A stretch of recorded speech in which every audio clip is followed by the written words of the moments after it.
You need to understand who these men actually were before we trace where they went. Because there is a version of this story, the Sunday school version, where the disciples are already heroes waiting for a mission. That version is wrong. Peter was a fisherman from Galilee. Rough hands, rough speech, a regional accent that marked him as a countryman the moment he opened his mouth. He had no formal religious education. The rabbinical system had already passed him over.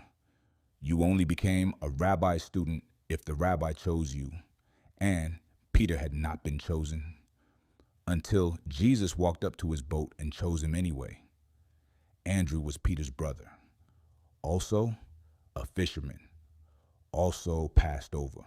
James and John, sons of Zebedee, also fishermen, known for a temper so fierce that Jesus gave them a nickname, Boanerges, sons of thunder. Matthew had been a tax collector, which in first century Judea meant something specific and ugly. Tax collectors worked for Rome. They took money from their own people and gave it to the empire. They were considered traitors, ceremonially unclean, the kind of man a rabbi would never sit down with for a meal.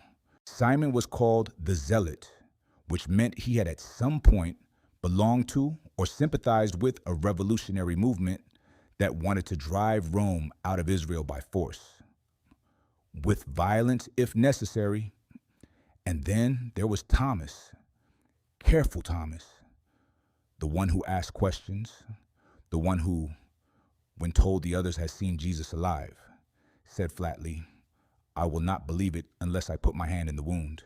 These were the men, fishermen, a traitor, a revolutionary, a skeptic, and 8 others whose names most people cannot name without looking them up. And within 30 years, they will have preached on 3 continents, and almost all of them will be dead. The first one to die was James, not James the Less, the other James, James the son of Zebedee, the fisherman, the son of thunder, the one who had been there on the mountain when Jesus was transfigured, when his face shone like the sun and his clothes became white as light. James had seen that. He had been close enough to reach out and touch it.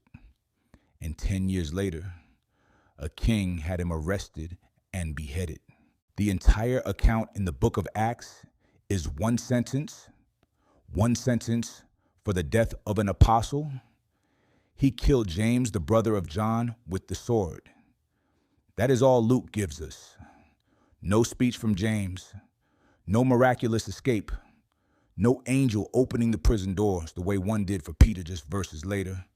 James got a sword, Peter got a miracle. You might wonder why. You might sit with that for a moment, the apparent randomness of it. One man lives, one man dies, both faithful, both present at the transfiguration, both fishermen from the same lake. The theologians have wrestled with this for centuries. The honest answer is that the text does not explain it. Sometimes the faithful are rescued, sometimes they are not. James was the first of the 12 to go, and he went quietly. In one sentence, in a chapter that immediately moves on to talk about Peter. Stay with me, because what happens next is the reason this story matters. After the resurrection, after the locked room, after the appearances, after the ascension, the disciples scatter. Not in fear this time, in purpose. The Greek word is apostolos. It means one who is sent, not one who volunteers, not one who decides to go, one who is sent dispatched, commissioned, carrying the full authority of the one who sent them. The Jewish equivalent was shaliach, an agent who speaks and acts with the complete authority of his sender. When a shaliach speaks, it is as if the one who sent him is speaking. When a shaliach is rejected, it is the sender who is rejected. Jesus used that word deliberately. These men were not going out with a good idea. They were going out as extensions of the one who had walked out of a tomb. And they went to places that should stop you cold when you look at a map. Thomas went to India, not the Middle East, not Greece or Rome, the comfortable centers of the ancient world. India, the western coast of the subcontinent, a sea voyage of weeks across the Arabian Sea. He landed somewhere near what is now the city of Chennai, the ancient port called Mylapore. He preached. He planted churches. He baptized converts from high-caste Hindu families. And the church he founded, the Mar Thoma Church, still exists today in the 21st century with millions of members, tracing its founding directly to a Galilean fisherman who once refused to believe without physical proof. Think about that. A man who demanded to touch the wounds of the risen Christ ended up dying for that same Christ on the other side of the world. The historian Eusebius records the tradition Thomas was run through with a spear near Madras around AD 72. He died the way Jesus died. A spear, piercing, the same kind of wound he had once demanded to see with his own eyes. Here's what most people miss. Thomas was not the exception. He was the pattern. Every one of these men ended up somewhere that no rational calculation would have sent them. Matthew in Ethiopia, Philip in the mountain city of Hierapolis in what is now Western Turkey, Andrew in Patras, Greece, a city at the edge of the Adriatic world, Bartholomew in Armenia, in the mountains between the Black Sea and the Caspian. They did not drift toward safety. Every step they took was a step further from it. And this is where the question sharpens. You have to ask it, because it is the only question that actually matters when you look at this map. When you trace these lines from Jerusalem outward to the ends of the known world, what did these men know or believe they knew that made dying in India worth it? What do you know? With enough certainty that you would cross an ocean for it. Andrew died talking. That is the only way to say it. When the Roman soldiers bound him to the cross, in Patras, an X-shaped cross, arms spread wide, no nails, just rope, so the dying would take longer, Andrew did not go silent. He preached for 2 days, bound to that cross in the Greek city at the edge of the Adriatic world. He preached to the crowd that gathered to watch him die. The Acts of Andrew, one of the earliest Christian texts outside the New Testament, records his words. He called the cross his glory. He said he had longed for it, not because he wanted pain, but because he had seen what a cross could mean on the other side of death. And he was not afraid of the shape of the wood anymore. 2 days. You try to hold a thought for 2 hours. Andrew held a sermon for 2 days while his body shut down around him. His brother Peter would eventually die on a cross too, but not yet. Philip went to Hierapolis, a city in what is now Western Turkey, famous in the ancient world for its hot springs and its temple to the god Apollo. Philip preached there. He planted a church there, and according to Eusebius, he died there crucified or beheaded, depending on which early source you read. In the final years of the first century, he was old by then. He had outlived most of the others. His daughters were known in the early church as prophetesses, women whose names were remembered long after their father's manner of death had faded from common knowledge. He died in a city built on hot springs, in a country far from Galilee, having given everything he had to a message that had begun with 4 words spoken to him on the shore of a lake. Follow me. Jesus had said, follow me. Philip followed him all the way to Turkey. Now watch what happens next. Because if Andrew's death was remarkable and Philip's was quietly faithful, then Bartholomew's death is the one that will stay with you. Bartholomew, also called Nathanael, the one Jesus had called an Israelite, in whom there is no deceit, went to Armenia, the high mountain country between the Black Sea and the Caspian Sea. He preached there. He converted members of the royal family, and that conversion made powerful enemies. He was flayed alive. Do not skim past that. Flaying means the removal of skin from the body while the person is still living. It was a form of execution used by the Armenians and the Assyrians for the worst criminals and the most defiant enemies. It was not quick. It was not merciful. And Bartholomew, the man Jesus had praised for his honesty, the man who had sat under a fig tree minding his own business when Philip came to find him, Bartholomew endured it. The early tradition says he was then crucified. Some traditions say he was beheaded after the flaying. The details vary. The central fact is not he died in agony, far from home. For a message, he could have stopped preaching at any moment simply by staying quiet. He did not stay quiet, and then there was Simon the Zealot and Thaddaeus, the two disciples, whose names most people cannot remember, whose stories are the thinnest in the historical record, who went together to Persia, to the empire of the Parthians, to the absolute edge of the world the disciples knew.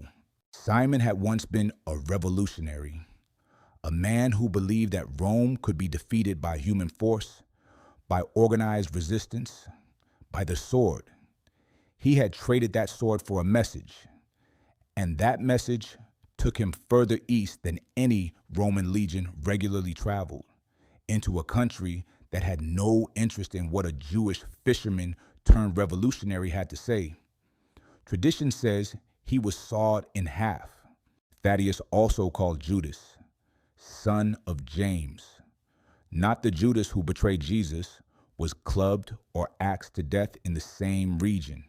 Two men, the ends of the earth. No audience, no fame, no record of the crowds they drew or the churches they planted. Just two names on the edge of history, dying in a country nobody back home would ever visit. Pay attention to this, because the further out you go on this map, the further from Jerusalem, the further from any audience that will remember their names, the more the question hardens into something you cannot easily answer. These men gained nothing from dying this way. No earthly reward, no historical fame. Simon the Zealot has one of the thinnest Wikipedia pages of any figure connected to Jesus. Nobody builds churches named after Thaddaeus. Nobody wears his image on a necklace. They went to Persia because they believed they had seen a dead man walk out of a tomb. And that belief, right or wrong, was worth more to them than their skin. Matthew went to Ethiopia, the tax collector, the man who had sat at his booth on the road outside Capernaum, collecting tolls for Rome, despised by his neighbors, ceremonially excluded from the community of faithful Jews. That man ended up in sub-Saharan Africa. The historical record on Matthew is thinner than some others. Clement of Alexandria, writing in the 2nd century, records that Matthew preached to the Hebrews first, then moved outward.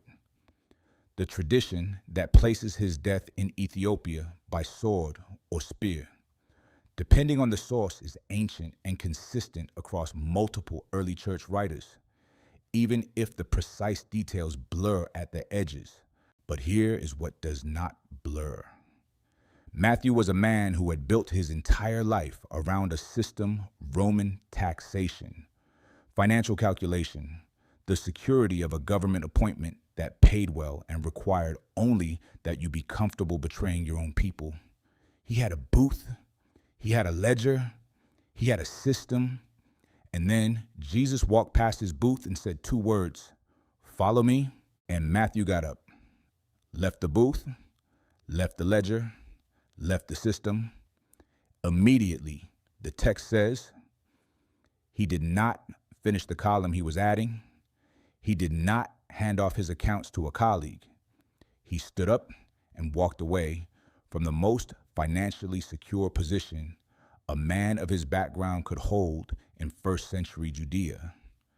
He ended up in Ethiopia with a sword in him, having given everything he owned and everything he was to a message that began on a road outside a small town in Galilee. Hold that thought, because there is one more disciple who traveled further than geography can measure, and his story is the strangest of all. James the Less. James, the son of Alphaeus, stayed in Jerusalem. He became a pillar of the church there, known for his extraordinary dedication to prayer. Josephus, a second century historian, quoted extensively by Eusebius, records that James prayed so constantly on his knees that the skin of his knees had become as hard and thick as a camel's, callous beyond recognition. They called him James the Just. And then one day, around AD 62, according to Josephus in his Antiquities of the Jews, the high priest Ananias had James brought to the pinnacle of the temple and thrown off. When the fall did not kill him, the crowd below beat him with clubs. When he was still alive after that, a man with a fuller's club finished the work. Josephus records this death, not a Christian source, a Jewish historian writing for a Roman audience. He notes that many people in Jerusalem were disturbed by it, that James was known as a righteous man, that his execution caused enough public outrage that it contributed to Ananias losing his position as high priest shortly afterward. A man so righteous that even his enemy's historian remembered him. And Matthias, the replacement, the one chosen by Lot to fill the place left by Judas, disappears into tradition almost immediately. Stoned and beheaded, some sources say, in Jerusalem or in Ethiopia. A man chosen by Lot to fill a vacancy who apparently walked straight into the same fate as the men whose company he had joined. He had a choice. The lot had fallen on him, but lots do not force men to board ships or cross mountains. Matthias chose to go.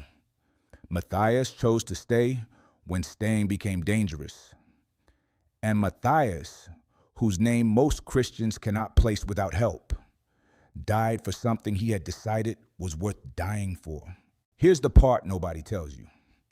When you add it all up, when you look at the full list, all 12 of them, and trace every line on the map, what you find is not a story of heroes who never doubted. What you find is a story of ordinary men who made a decision and then lived and died inside that decision with remarkable consistency. Not one of them recanted. Not one of them, when the sword was raised or the cross was built or the soldiers arrived, said, "Wait, I made it up." Not one of them bought their life with a lie. You can die for something you believe to be true and be wrong. History is full of people who died for false beliefs. That fact alone does not prove anything, but here's what it does tell you. These were not men passing along a rumor. These were not men repeating a story they had heard from someone who had heard it from someone else.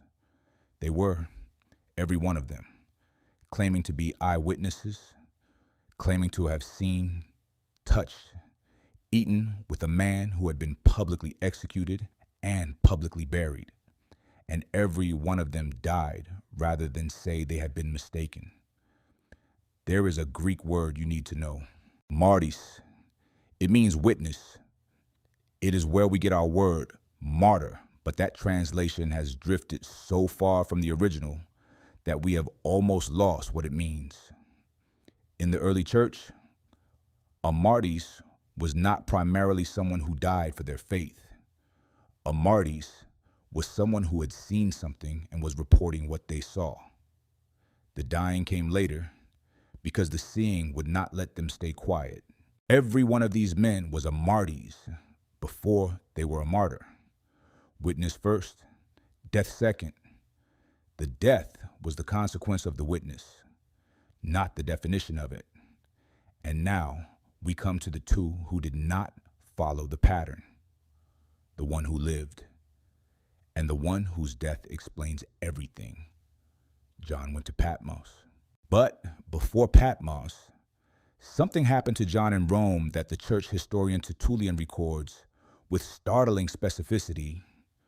John was brought before the authorities. This is the late 1st century, under the Emperor Domitian, when the persecution of Christians had become systematic. And the authorities did not simply execute him. They put him in a vat of boiling oil. He survived. Tertullian does not explain how. He simply records the fact, notes that John emerged unharmed, and that the authorities, unsure what to do with a man who had survived boiling oil, exiled him instead to the island of Patmos, a small volcanic rock in the Aegean Sea, 24 miles of rough water from the Turkish coast. And it was there on that black rock, in that exile, in what you might reasonably call the worst circumstances of an already difficult life, that John received the vision recorded in the book of Revelation. You know the opening lines.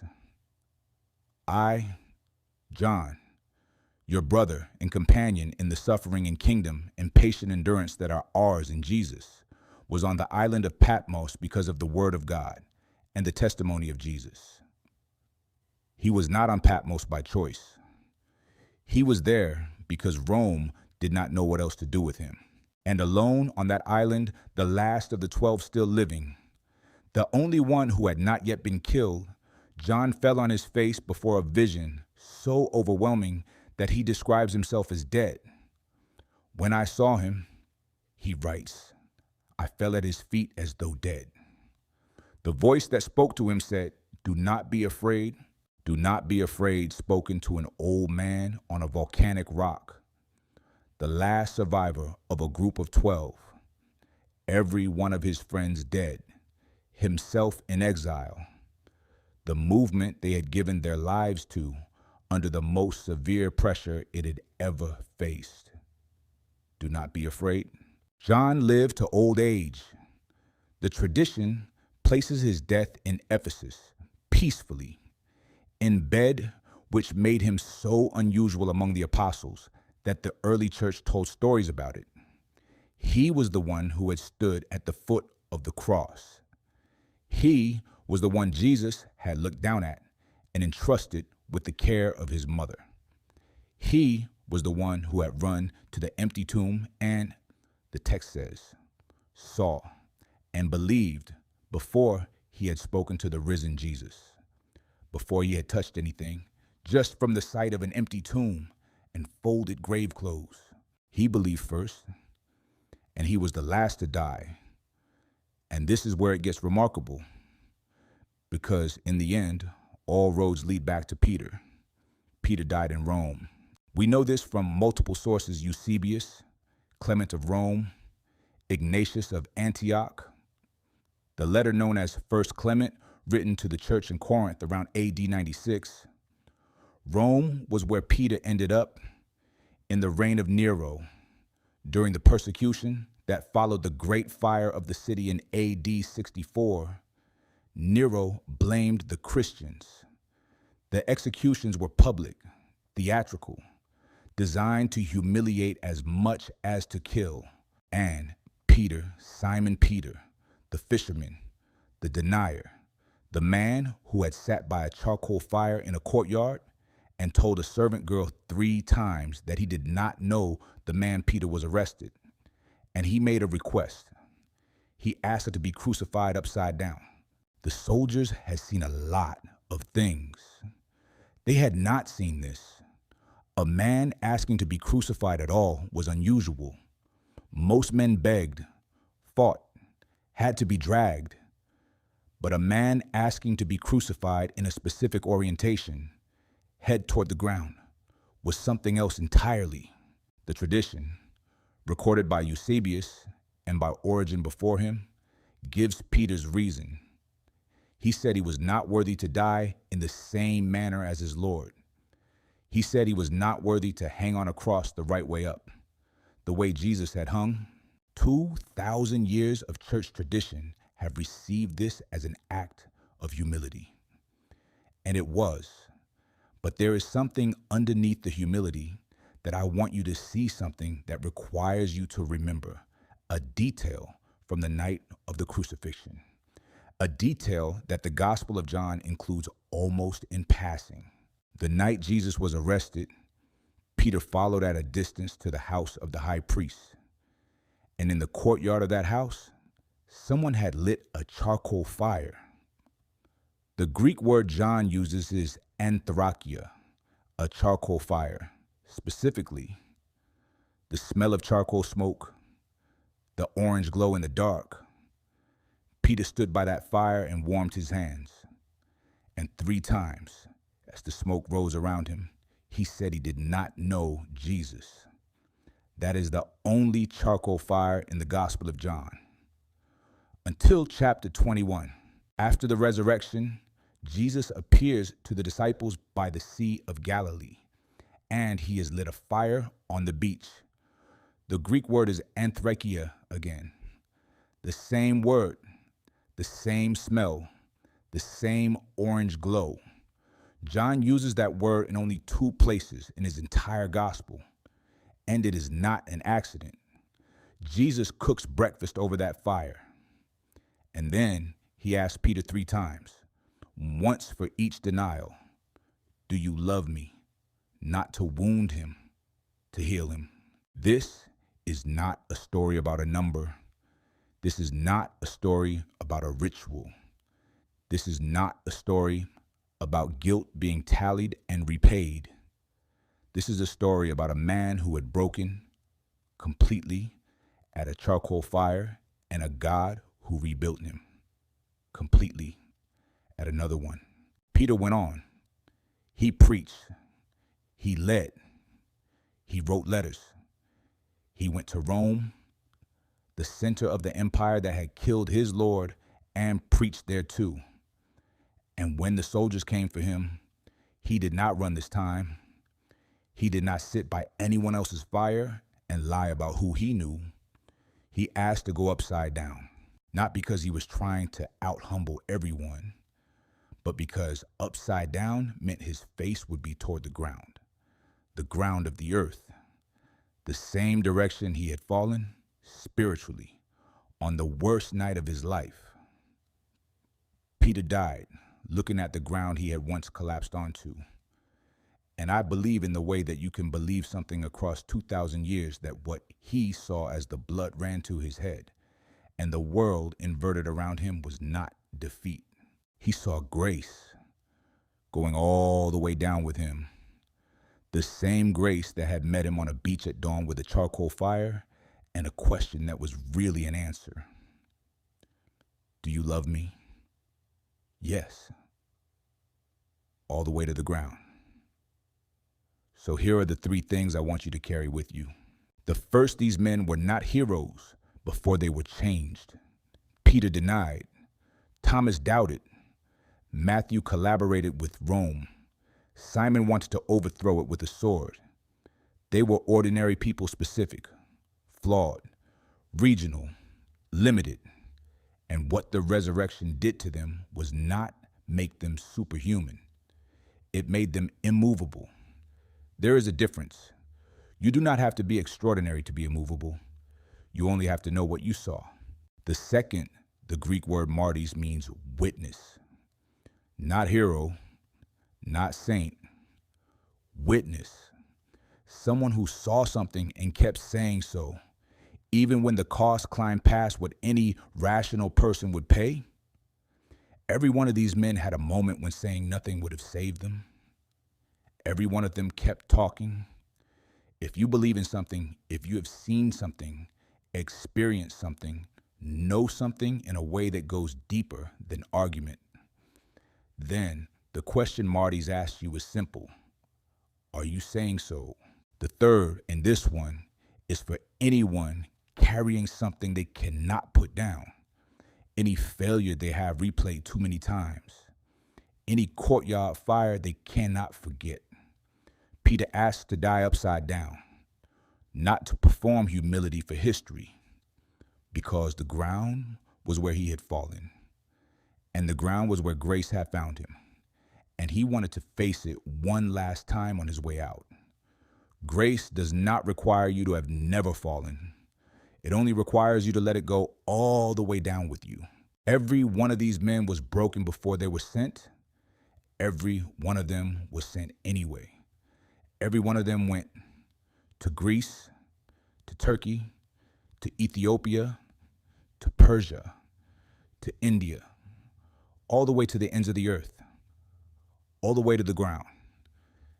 If this video helped you see something you had not seen before, share it with someone who needs it. And if you want to go deeper, we have more where this came from. The room smells like fear. It is a locked room in Jerusalem. We do not know exactly where.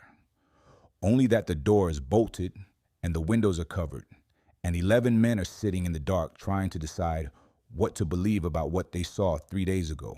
Their leader is dead, not just dead, publicly executed, stripped, flogged, nailed to a Roman cross in front of a crowd that included people who had cheered for him 6 days earlier. They had watched, most of them had watched from a distance, all except John, who stood close enough to the cross to hear Jesus speak. The rest had run. One of them, the loudest one, the one who had promised he would never run, had stood in a courtyard a few hundred yards away and told 3 different people that he had never met the man. His name was Peter. And that moment in the courtyard, that small fire, that servant girl with her question, it will follow him for the rest of his life. It will follow him all the way to Rome, all the way to a cross. But we will get to that. Before this is over, one of these men will make a request that has confused people for 2,000 years, a request to be crucified upside down. We will get to that moment. We will understand it, but not yet.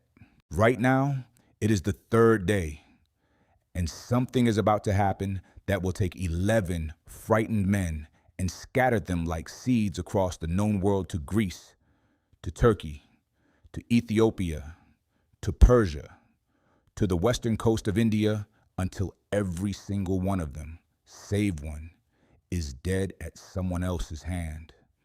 They did not go looking for this.